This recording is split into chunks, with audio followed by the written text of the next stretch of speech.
my recent successful mission to the scrapyard where I found a Toyota 1998 RAV4, I'm going to be replacing some parts in my Toyota 1995 RAV4. I've already posted a video replacing the side view mirrors. I'm also going to be doing the sun visors, the seatbelt buckles which are broken. And the main thing I want to do today is get more illumination with separate high and low beam bulbs. I want these 1998 headlights, which are glass and look incredible after 20 years, or more than 20 years, because glass doesn't fade like plastic. These are also glass, but they're slightly damaged and less powerful. The separate high and low beam bulbs give you the option to turn both filaments on at once rather than one at a time. So let's get started with the upgrade. Always disconnect the battery when working with electronics.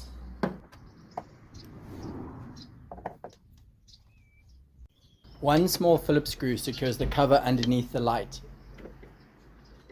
As a disclaimer, I'm going to say don't do anything I do. There are 4 10mm bolts keeping the headlight in place, which would normally be easy to undo, except someone has decided to replace one with a rusty old screw.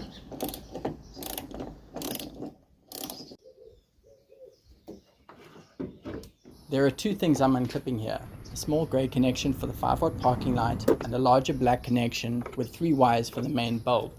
I haven't figured out where to mount the 5-watt parking light yet, so I'm going to tuck it away and ignore it. I'm sure I'll figure that out in future. Moving on to 1998 and the 2-bulb headlight. Okay, let's get wired. The 1995 model has 3 wires connecting to each light bulb.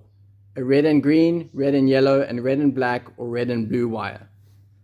In the 1998 model, the low beams are always on if the lights are on. So only one wire is connected and the other wire is grounded to the chassis. In this case, the left radiator support or right radiator support, but anywhere in the chassis will be fine so long as it's exposed. With the high beams, they do turn off. So 2 wires are connecting to each high beam bulb. The low beam has a brown connector and the high beam has a black connector. What I'm going to do now is connect the wire with the yellow stripe to the yellow stripe, ground the white and black striped wire, shut off the green striped wire, and then connect the other red and black stripe wires to this red and black stripe wire with solder and heat shrink.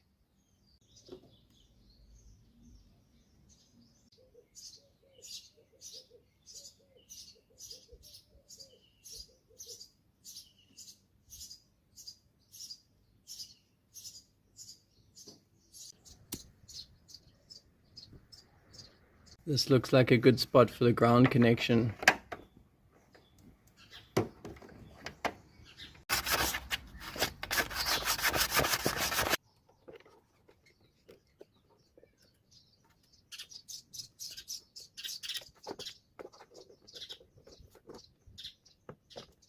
Now everything is ready for the headlight to just be clipped in. Let's get connected.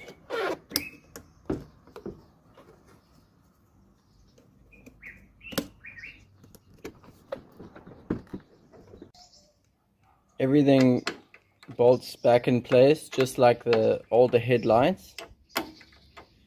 I am replacing one of the faulty screws that was giving me troubles.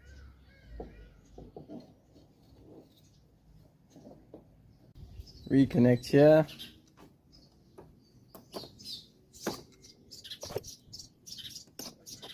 Get some power. Fantastic upgrade. Compare that to the 1995 light. I think it's feeling left out, so I need to get going with this side. Finito, high beams and low beams on. Everything is working as it should be, so I'm going to start installing the next scrapyard items, which are a little less exciting, the front seatbelt buckles. The seatbelt buckle on the driver's side has been punched straight through. Either the guy had a really strong thumb or the plastic became brittle. And it's the same in the front passenger side. So to access these, I need to pull back the driver's seat.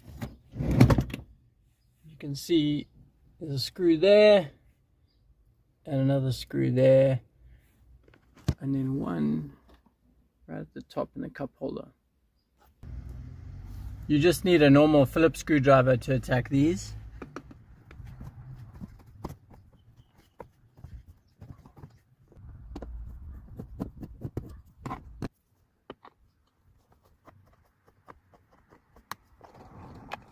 And then don't forget the two on the passenger side too, hiding behind this amazing 90s decor. And the second one on the passenger side. Left-handed unscrewing. Now we can lift off the dust cover for the gear stick and pop off this little coin holder. Soon we won't have coins anymore. And then the entire center console simply lifts up over your handbrake. Oh, that needs a clean. I'm going to wipe everything down while I've got a chance. Don't want to put dirty parts back in. I found a remote battery that I once dropped a while back.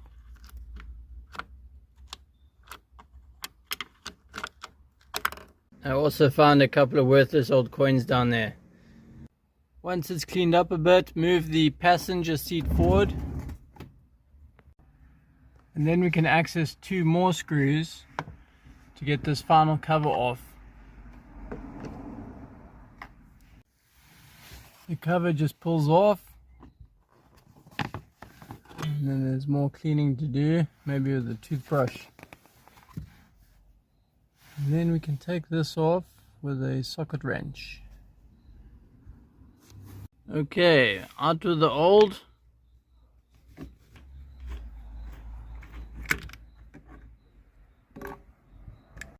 And in with the slightly newer.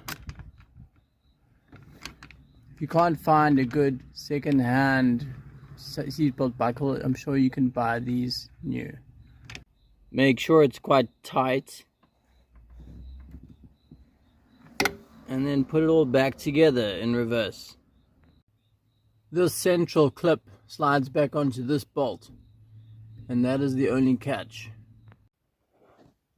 Buckle up, ladies and gentlemen. These seatbelts are good to go.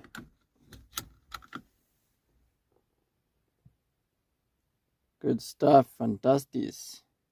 Meet my imaginary friend. And now it's time to sort out these sun visors now that the sun is gone. This is pretty straightforward. Unclip the one side, unscrew the other, then gently pull this out. There we go. Okay, oh, I rendered. And then even more gently pop the new one, or the newer one, back into place. I'm going to clip this side on so it doesn't hang.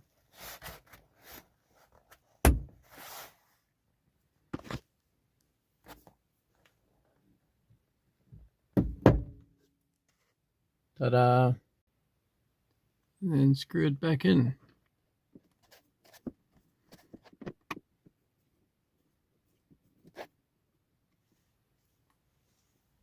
Much better.